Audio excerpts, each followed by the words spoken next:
হাতত লাল চাহৰ গিলাচ লৈ আজি আমি আলোচনা কৰিম 2026 চনৰ নিৰ্বাচন। 2026 চনত কি হ'ব, ৰাইজে কি বিচাৰে। আমি আহিছোঁ চাহৰ আড্ডালৈ।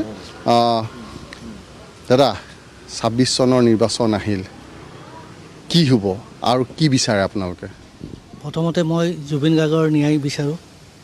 তাৰপিছত এখন সুস্থ সবল চৰকাৰ হওক অসমত, আৰু সকলো জাতি জনজাতি ধৰ্ম সকলো ধৰ্মৰ মানুহকে লৈ এখন সুস্থ চৰকাৰ হোৱাটোৱে মই প্ৰথমে বিচাৰোঁ। এই মোৰ কামনা 26ত যাতে এইটোৱেই হয়। আৰু আমাৰ তেজপুৰত কিবা কৰিবলগীয়া কাম থাকি গ'ল নেকি? বিধায়কগৰাকীক লৈ সন্তুষ্ট নে?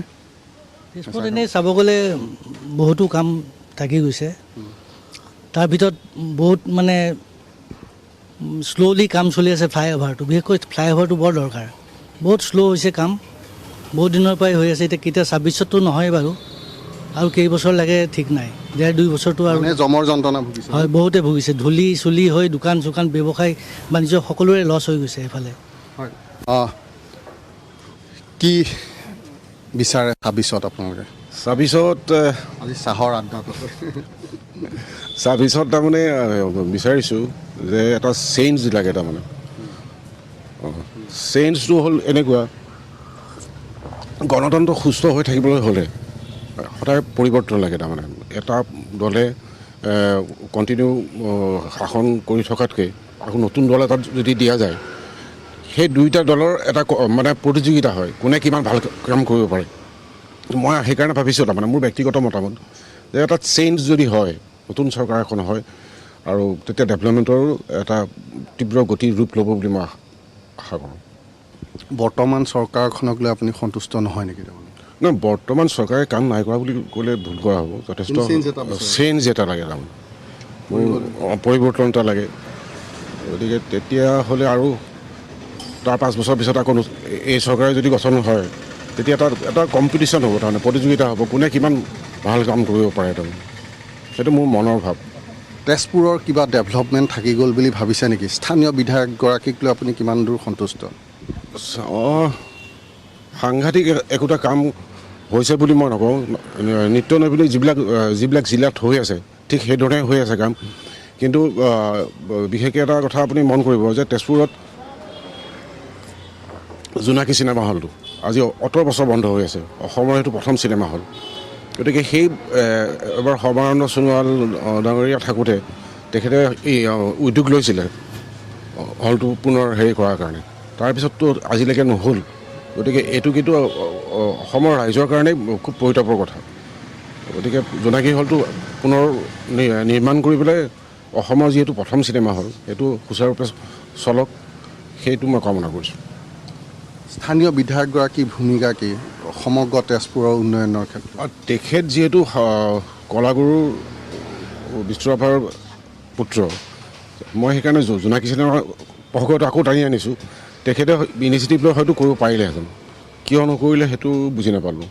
তেওঁ উদ্যোগ লোৱাহেঁতেন অসমৰ তেজপুৰবাসী ৰাইজে যথেষ্ট ভাল পালেহেঁতেন। নটসূৰ্য ফণী শৰ্মাৰ সমাধিও এতিয়াও সম্পূৰ্ণ হৈ উঠা নাই। গতিকে এনেবিলাক কথা, তাৰমানে বিশেষকৈ যিহেতু এখন আমাৰ সংস্কৃতিৰ ৰাজধানী বুলি কোৱা হয়, গতিকে সংস্কৃতিৰ লগত জড়িত সেই তিনিজন ত্ৰিমূৰ্তিৰ যদি আপডাল কৰা নহয়, তেওঁলোকৰ সমাধি যদি সম্পূৰ্ণ নহয়, সেইটো আধৰুৱা বুলি মই ভাবোঁ। তাতে পৰিয়ালৰ এগৰাকী বিধায়ক, গতিকে তেখেতে কৰাটো যথেষ্ট প্ৰয়োজন আছে। কি বিচাৰে, কি আশা কৰে?